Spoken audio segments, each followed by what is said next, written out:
Hello everyone, मी प्रियंका तुमचं सगळ्यांचं माझ्या चॅनलवरती स्वागत करते. सो आज आहे संडे. संडे म्हणजे खूप हेक्टिक डे असतो.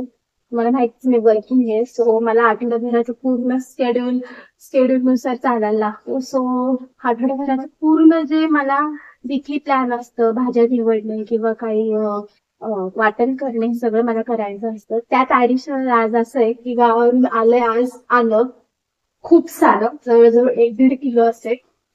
सो तर ह्या आल्याचा मला काही बंदोबस्त करावा लागेल, नाही तर असंच वेस्ट जाईल. सो मी विचार करते जिंजर कॅन्डी बनवायचं. सो बघूयात कसं रन आउट होतं. मी पण पहिल्यांदाच बनवणार आहे.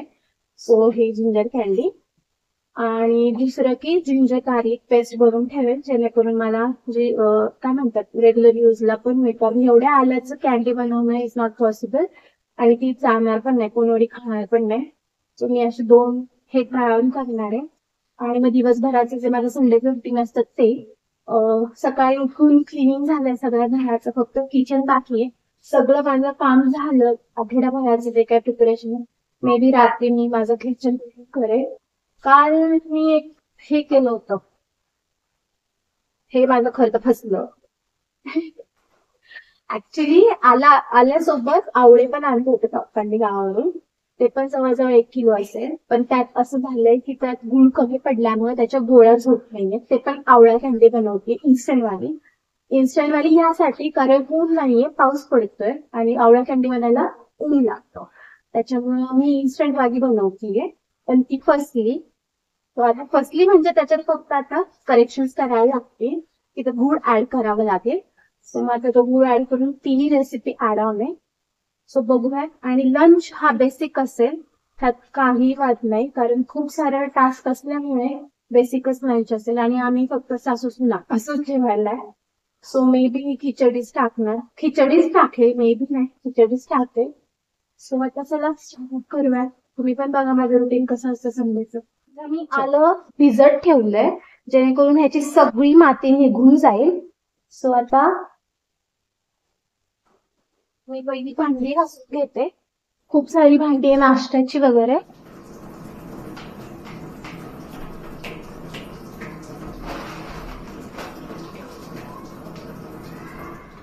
सच मी मसाले भात बनवते, पण दरवेळेस काय मसाले भात सांगतात.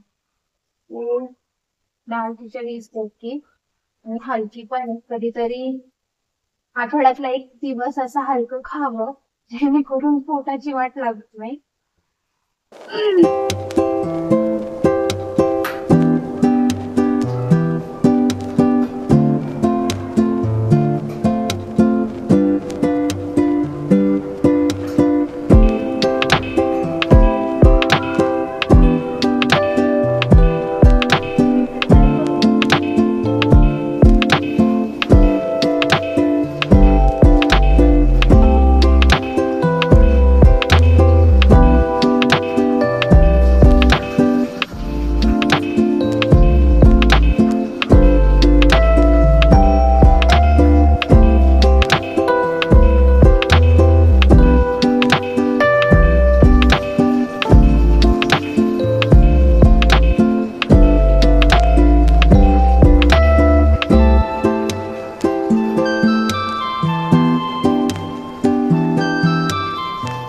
मी सिंपल डाळ खिचडी बनवली होती. सो डाळ तांदूळ मी धुवून घेतलं, टोमॅटो, कांदा आणि लसूण आणि कढीपत्ता याच्यावरती फोडणी दिली आणि मीठ. बाकी याच्यावर इकडे मी काही नाही टाकलं. आणि हा एखाद दुसरी मिरची टाकली तरी चालेल, मी नव्हती टाकली. सो सिंपलच बनवली होती.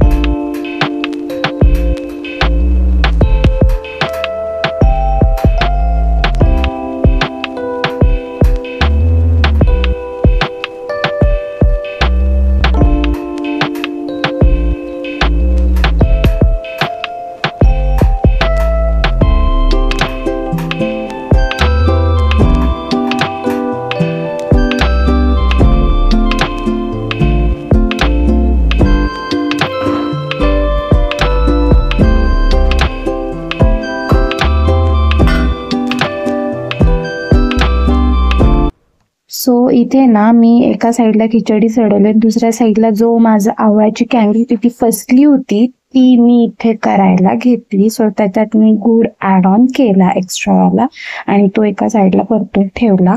सो इथे पण माझं मल्टीटास्किंग चाललं होतं करायचं, कारण मी प्रत्येक वेळेस मल्टीटास्किंगचा वे शोधत असते जेणेकरून माझं काम पटापट व्हावं. सो मी तर तेच करत होते. मला माहित नाही का मल्टीटास्किंग आवडतं, पण मी इथे करायचं प्रत्येक वेळेस ट्राय करते. म्हणजे मी पूर्ण त्या टायमिंगला आदल्या दिवशी जर मला म्हणजे दुसऱ्या दिवशी मला काही मोठं प्लॅन असेल किचनमध्ये करायचा, तर मी त्याच्या आदल्या दिवशी मी ठरवते की मी पहिलं भात चढवेल, मग मी हे करेल, मग मी ते करेल, जेणेकरून माझं एकही गॅस पण रिकामा राहणार नाही. ॲट अ टाइम माझ्या 3 गोष्टी तयार होतील आणि माझं कामही पटपट होईल. सो मी प्रत्येक वेळेस ट्राय करते.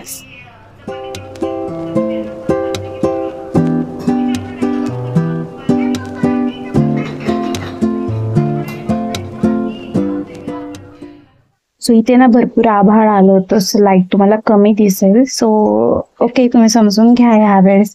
आणि आता इथे मी कपडे फोल्ड करायला आले होते आणि त्याच टायमिंगला मला ते जास्वंदाच्या झाडावर मिली बग्स दिसले. सो मी त्याच्याकडे माझं लक्ष गेलं. सो मी आता ते बघायला लागले की कुठे कुठे आले, कुठे कुठे नाही. सो मी ते बघून परत माझं काम स्टार्ट केलं. कुणाकडे ना जर मिली बग्स वरती काही सोल्युशन असेल जे कसे कमी होतील तर प्लीज मला कमेंट सेक्शन मध्ये नक्की सांगाल, कारण ते वाढतच जातात आणि एका झाडामुळे दुसरं झाड पण वाया जातं. कारण माझ्याकडे भरपूर जास्वंदाची झाड झाली आता, म्हणजे 3-4 तरी झाली आहे, आणि त्यामुळे ना माझी सगळ्या जास्वंदाच्या झाडावर मिली बग्स यायला सुरुवात होतात. सो प्लीज कोणाकडे असेल तर प्लीज नक्की सांगाल.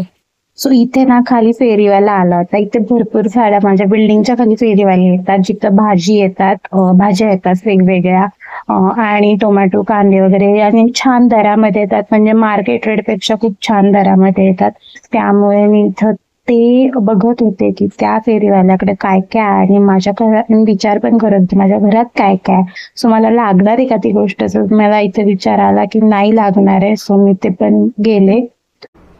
सो लवकरच मी माझ्या गॅलरीचा पण मेकओव्हर करणार आहे. सो स्टे ट्यून त्यासाठी पण. म्हणजे मी भरपूर गोष्टी मागवल्यात गॅलरीसाठी पण, आणि म्हणजे ज्या माझ्या बजेटमध्ये पण आहेत. आणि मला एक बिनगास पण खालचं आहे ते मला काढून टाकायचंय. सो बघूयात आता कसं कसं होतंय. नक्कीच मी व्हिडिओमध्ये शेअर करेल. आणि मग आता इथे माझे कपडे धुवून झाले होते मशीनमधले, सो तर मी वाळत घातले पटापट.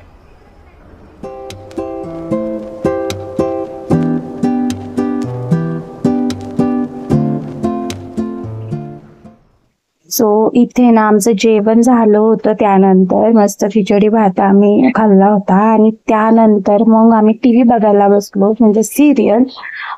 तुम्ही पण बघता का सिरियल, आणि कुठली बघता ते नक्की मला कमेंट सेक्शन मध्ये सांगा. आम्ही तर ते एकच बघते, लग्नानंतर होईल ते स्टार प्रवाहावरची.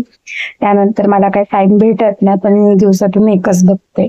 सो ती बघता बघता, आणि ऍक्च्युली तुझा काय होतं, आम्ही गावावरून आलो होतो, सो खूप सारे एपिसोड पेंडिंगला होते. सो आम्ही इथं बसलो आता दुपारचं, मी आणि आई, आणि ते बघता बघता म्हणलं रिकामं कसं बसायचं, म्हणून मी लसूण सोलायला घेतला. मला भरपूर असं लसूण सोलायचा होता आलं लसूण पेस्ट साठी. सो माझ्याकडे हा ग्रीन कलरचा पाईप आहे जो मी मिशोवरून मागवलाय, आणि हा खूप युजफुल आहे. म्हणजे यामध्ये पटकन लसूण सोलून होतो असं माझा अनुभव आहे. म्हणजे टाइम सेव्ह होते. सो काही नाही, फक्त ज्या लसणाच्या कुड्या असतात त्या वेगळ्या करायच्या, आणि त्या तुम्ही त्या पाईप मध्ये टाकायच्या, आणि दोन्ही पाईपचे जे एंड आहेत ते तुम्हाला हाताने क्लोज करायचे, आणि पाईप तो आहे तो रोल करायचा फरशीवर किंवा किचन कट्ट्यावर कुठेही सरफेसला, जेणेकरून त्याच्या जे वरचं कव्हर आहे ना ते लूज होतं आणि पटापट लसूण सोलता येतं. त्याचं तुम्ही बघू शकता, पटापट लसूण माझा सोलायला लागला इथे.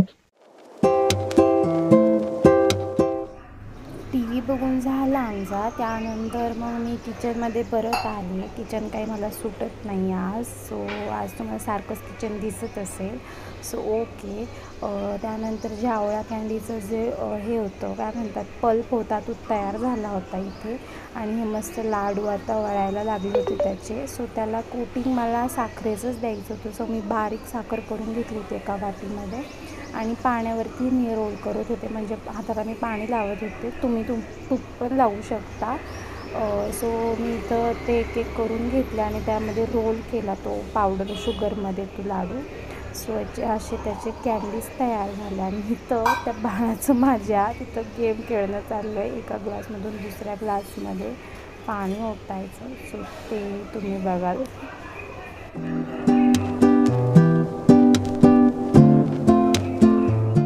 आता इथे ना असं खूप पाऊस पडायला लागला, म्हणजे काय सांगू, इतका पाऊस पडायला लागला आणि आभाळ आलं ना की फार कंटाळा येतो. हे तुमच्यासोबत पण होतं का सांगा. माझी इथं सगळी एनर्जी डाऊन झाली जसा पाऊस पडायला लागला तसा.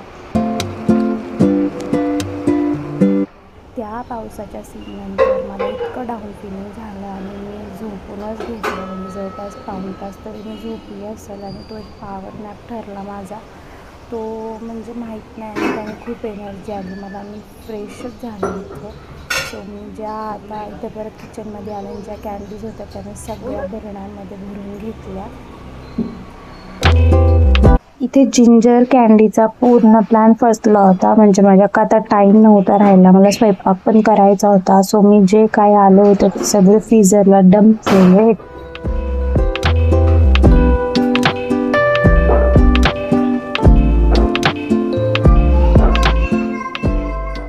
त्यानंतर आलं लसूणची पेस्ट बनवली. लसूण तर मी सोलून ठेवलं होता दुपारी. सो आलं ऑलरेडी होतं घरात, ते त्याची पेस्ट बनवली. काही नाही, जस्ट मिक्सरमध्ये फिरवायचं आणि त्याच्यात पाणी न टाकता ऑइल टाकायचं जेणेकरून ती जास्त दिवस टिकते. सो इथे मी तेच केलं होतं. सो माझं ते काम झालं होतं आणि त्यानंतर मला शेंगदाणे भाजायचे होते. शेंगदाणे मी नेहमी एअर फ्रायरमध्ये भाजते जेणेकरून पटकन होतं. म्हणजे जस्ट 5 मिनिट्समध्ये ते फ्राय म्हणता येणार नाही, गरम होतात, भाजले जातात. सो तुमच्याकडे ओव्हन असला तुम्ही ओव्हनमध्ये पण करू शकता. जास्त वेळ नाही लागत. तसं कढईमध्ये जवळपास 10 ते 15 मिनटं जातात आणि प्रत्येक वेळेस ते शेंगदाणे हलवावे लागतात. तसं एअर फ्राय किंवा ओव्हनमध्ये होत नाही. एकदाच तुम्ही 5 मिनिट्समध्ये ठेवलं तर ते शेंगदाणे छान भाजून निघतात.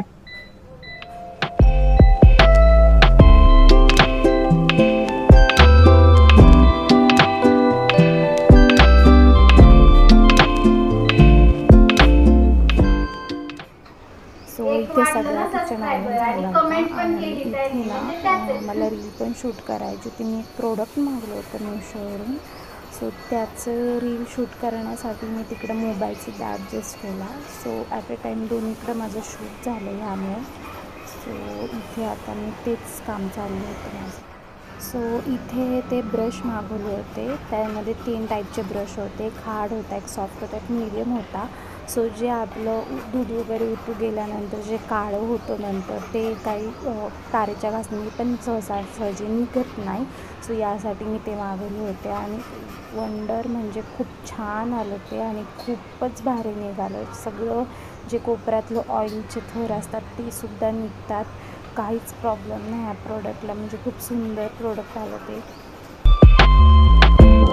इथे सगळं किचन साफ झालं माझं, सगळं फुल अँड फायनल. सो आता मी व्हिडिओला इथेच एंड कर. व्हिडिओ आवडला असेल तर व्हिडिओला लाईक करा, शेअर करा आणि कमेंट करा. सबस्क्राईब करायला विसरू नका.